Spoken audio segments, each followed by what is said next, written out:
미스바 연합 속회에 참석하신 여러분에게 주님의 은혜와 평강이 함께 하시기를 바랍니다. 모레 주일이 맥주 감사 주일이죠. 그래서 이번 주 속회 공과에서는 미리 맥주절에 대해서 다루고 있습니다. 모두가 알고 계시다시피 한국 교회는 7월 첫 번째 주일을 맥주 감사 주일로 지킵니다. 최근에 이 맥주 감사절에 대한 부정적인 이야기를 하는 사람들이 많이 있는 것을 제가 보게 되었습니다. 구약의 전기를 왜 이 신약인 예수님 시대를 살아가고 있는 우리가 왜 지켜야 하느냐?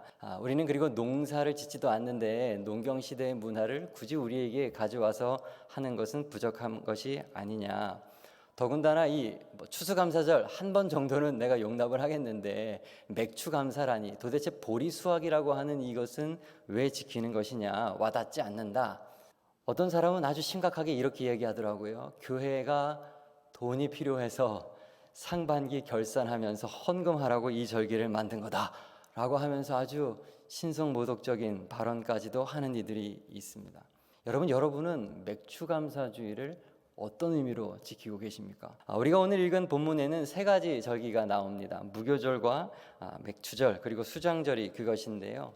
이것은 레위기에도 기록되어 있는데 우리 좀 같이 한번 읽어볼까요? 시작. 여호와께서 모세에게 말씀하여 이르시되 이스라엘 자손에게 말하여 이르라 이것이 나의 절기들이니 너희가 성회로 공포할 여호와의 절기들이니라. 여기서 그런데 눈에 띄는 표현이 있죠. 바로 나의 여호와의 라고 하는 표현입니다.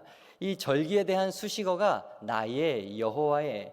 절기는 절기인데 그것의 주인이 누구냐? 나다. 여호와 하나님이다 라고 말하고 있는 것입니다. 그렇습니다, 여러분. 우리가 지키는 절기는요, 우리가 정한, 사람이 정한 절기가 아니라 여호와 하나님의 절기가 되는 것입니다.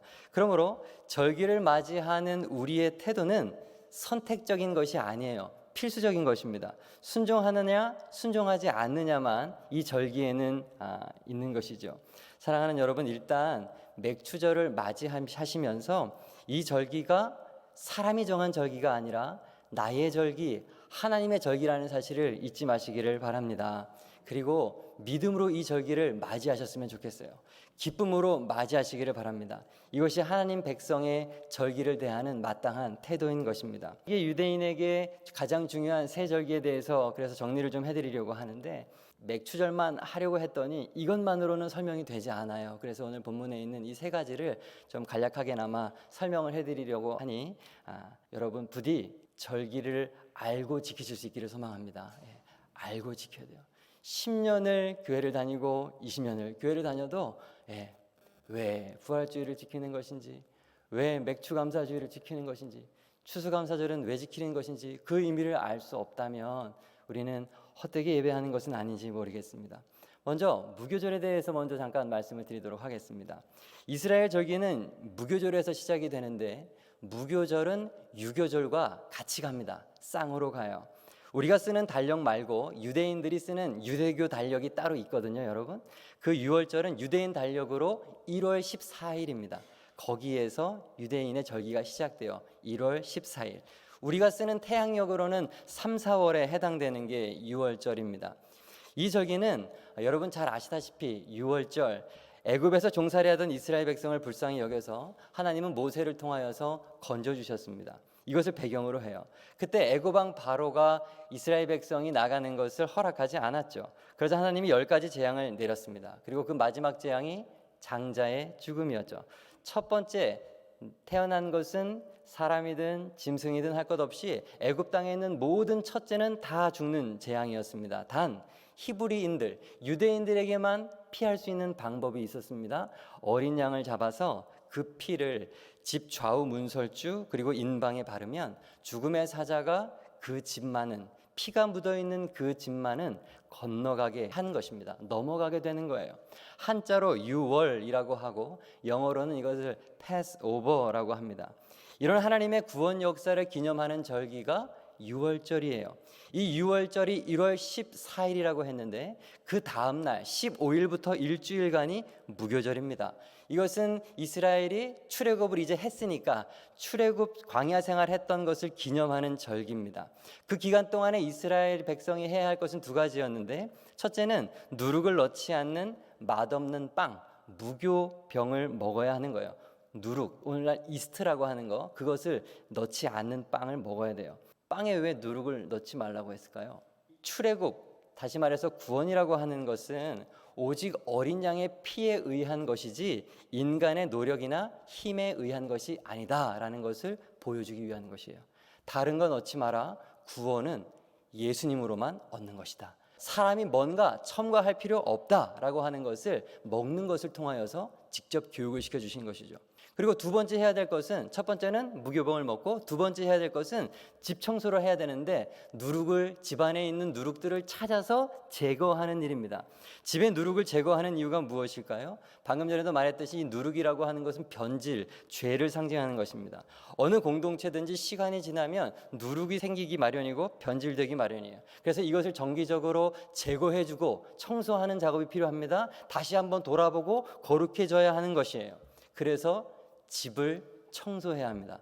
무교절에는 누룩을 제거해야 하는 것이에요. 이것이 바로 무교절의 의미이고, 오늘날에 이것은 고난주간과 부활절을 통하여서 되새기며 의미를 생각하고 있습니다. 두 번째 절기는 오늘의 주제가 되는 맥추절이에요. 이 맥추절은 유대인들의 달력으로 3월 6일에 해당합니다. 아까 6월절이 1월 14일이라고 했잖아요. 거기서부터 약 50일 정도 뒤에 있는 일입니다. 우리나라 달력으로는 한 5월부터 6월에 해당되는데요. 6월절부터 안식일이 7번 지난 뒤에 있는 것입니다. 한 주간이 7일이잖아요. 그것이 7번 지나니까 7, 7이 49, 약 50일 가까이 지난 후에 있는 것이 바로 이 맥추절입니다. 그래서 이것을 77절이라고도 부르는 거예요. 이 맥추절을. 이해가 되시죠? 그래서 이 절기는 6월절의 기적을 경험한 이스라엘 백성이 시내산에 도착해서 하나님으로부터 율법을 받은 것을 기념하는 절기예요. 아까 출애굽한 이스라엘 백성이 시내산에 도착할 때 며칠이 걸렸다고 그랬죠? 50일이 걸렸다고 그랬잖아요. 딱 이걸 말하는 것입니다. 그래서 출애굽해서 시내산에 도착한 직후 77절에 시내산에서 하나님께 말씀을 받은 것이죠. 그러니까 아까도 말씀드렸듯이 이날은 하나님과 이스라엘의 결혼식이 있는 날, 언약을 맺은 날, 유대인들에게는 굉장히 중요한 날이 이 맥추절이 되는 것입니다. 그런데 이것을 맥추절이라고 하는 이유는 뭐냐 하면, 가나안 땅에 도착한 직후에 보리를 먼저 추수해서 하나님께 예배를 드렸기 때문에 그날을 맥추절이라고 또 부릅니다. 가나안 땅에 도착하자마자 처음 익은 것을 드려서 초실절이라고도 부릅니다. 조금 헷갈리지만 이해만 하고 넘어가시기 바랍니다. 77절이기도 하고 맥추절이기라고도 하고 처음 드린 거기 때문에 초실절이라고도 부르는 거예요. 그런데 오늘날 우리들에게 이 날은 오순절이라고 더 익숙합니다. 아까 6월절부터 맥추절까지 50일이 걸렸다고 그랬잖아요. 오순절이라는 게 5오와 10순을 써서 오순이기 때문에 오순절이라고 하는 거예요. 그러니까 구약성경의 이 오순절은 이스라엘 백성이 하나님과 시내산에서 언약을 맺으며 이스라엘 백성이 하나님의 백성이 되는 의식이었다면, 이것은 신약에 와서 오순절 성령 마가다락방의 역사를 통하여서 교회가 태동하는 시작이 된 것입니다. 이렇게 구약과 신약은 연결되는 거예요. 그렇다면 보리의 첫 추수가 의미하는 것은 무엇이냐? 이것은 하나님이 우리를 위해서 생명의 떡 예수 그리스도를 보내주신 것을 의미합니다. 그래서 맥추감사절은 생명의 떡으로 오신 예수님을 기억하는 날이 되어야 하는 거예요. 요한복음 6장 48절에서 51절 말씀을 제가 읽습니다. 내가 곧 생명의 떡이라. 나는 하늘에서 내려온 살아있는 떡이니 사람이 이 떡을 먹으면 영생하리라. 내가 줄 떡은 세상의 생명을 위한 내 살이니라 하시니라. 여기서 말하는 떡이라는 것은 당시 평범한 사람들이 먹는 양식, 보리떡을 의미하는 것이었습니다. 아무나 흔히 먹을 수 있는 떡, 보리떡. 볼품없고 맛도 없지만 생명을 주는 떡, 보리떡은 예수 그리스도를 상징하는 거예요. 예수님은 이사야서에도 보면 고운 모양도 없고 풍채도 없고 우리가 볼 때에 흠모할 만한 아름다운 것이 없는 모습으로, 마치 보리떡처럼 그런 모습으로 오셨다고 하셨어요. 그렇게 오신 그분은 이 땅에서 고난당하시고 십자가에 피 흘려 죽기까지 하셨습니다. 그래서 예수님은 또 부활의 첫 열매가 되셨어요. 죽으신 것이 아니라 죽음에서 부활하셨다는 것이죠. 고린도전서 15장 20절 그러나 이제 그리스도께서 죽은 자 가운데 다시 살아나사 잠자는 자들의 첫 열매가 되셨도다. 그러므로 이 맥추감사절은 부활의 첫 열매가 되신 예수님을 기억하는 날이기도 합니다. 우리는 맥주절을 맞이하면서 단순히 농경사회 때에만 적합한 그런 절기라고, 구시대적인 절기라고 여겨서는 안 됩니다. 상반기 지내면서 헌금을 걷는 날로 망령되게 그렇게 생각을 해서도 안 됩니다. 생명의 떡으로 오신 예수님을 기억하는 날, 부활의 첫 열매가 되신 예수님을 기억하는 저와 여러분 될 수 있기를 간절히 소망합니다. 또 하나, 오늘 본문 출애굽기 23장 말씀을 보면 이스라엘 백성이 광야 시내산에 머물 때 이것이 쓰여졌다고 했습니다. 출애굽한 지 50일밖에 안 된 상황이라고 말씀을 드렸었죠. 약속의 땅에 들어가기까지는 아직도 약 40년이라고 하는 시간이 더 있어야 합니다. 그런데 이들에게 하나님께서 주시는 이 절기의 율법이 그래서 좀 이상해 보여요.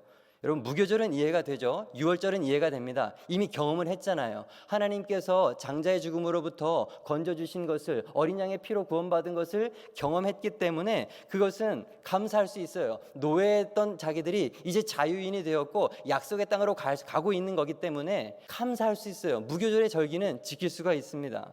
그런데 구름 기둥을 따라서 지금도 계속해서 광야를 걸어가고 앞으로도 40년을 더 가야 하는 그들에게 농경의 이 절기, 맥추절 그리고 수장절, 이것은 이상한 것입니다. 지금 광야에서 그들은 아침마다 하늘에서 내려오는 만나를 먹고 있잖아요. 지금 광야에서 하루하루 살아가는 것조차 벅찬 그들에게 보리추수를 감사하라니, 곡식 쌓아둘 것을 감사하라고 하다니, 지킬 형편이 되지 않는 것을 지키라고 하시는 그 하나님, 도대체 이해가 되지 않습니다. 하나님은 왜 이런 절기를 하라고 하셨을까요? 여기에서 발견되는 것이 무엇입니까? 하나님의 의도는 무엇일까요? 너희 이스라엘 백성아, 앞으로 너희를 그렇게 절기를 지킬 수 있도록 내가 인도해 주겠다. 지금 너희가 비록 광야에 있고 눈에 보이지 않지만 약속의 땅으로 내가 너를 인도하여 봄에는 보리를 추수하고 가을에는 수많은 곡식을 추수하여서 창고에 쌓아둘 수 있도록 너희들에게 복을 내려주겠다. 내가 너를 이끈다. 내가 너를 책임진다. 하나님 약속해 주시고 보장하고 계시는 것입니다. 사랑하는 여러분, 우리는 보통 우리에게 일어난, 과거에 일어난 어떤 결과에 대한 감사 때문에 감사하는 경우가 많이 있어요. 기도한 것이 응답되면 감사하죠. 생각하지도 못했던 것들이 일어나면 그제서야 그 결과로서 감사를 합니다. 그런데 지금 이 절기는 앞으로 일어날 일인데 하나님은 그것으로 인해서 감사하라고 요청하고 계시는 거예요. 앞으로 일어날 일, 불확실한 일, 의심이 되는 그 일이지만 감사해라. 사랑하는 여러분, 과거 지나간 일로만 감사하지 말고 되어질 것을 미리 믿으며 감사하는 여러분 되시기를 바랍니다. 올해도 벌써 6개월이라고 하는 시간이 지났습니다. 지난 6개월 돌아보시며 좀 감사할 수 있기를 소망합니다. 그리고 앞으로 행하실 6개월도 하나님의 놀라운 그 행하실 것을 기대하며 미리 감사하는 여러분 되시길 바랍니다. 이것이 맥추절의 의미인 것이죠. 돌아보면 올 한 해 동안 얼마나 많은 일들이 우리들 가운데 있었습니까? 세상은 코로나로 여전히 어지럽고 혼란스럽지만 하나님은 우리의 가정들을 지켜주셨습니다.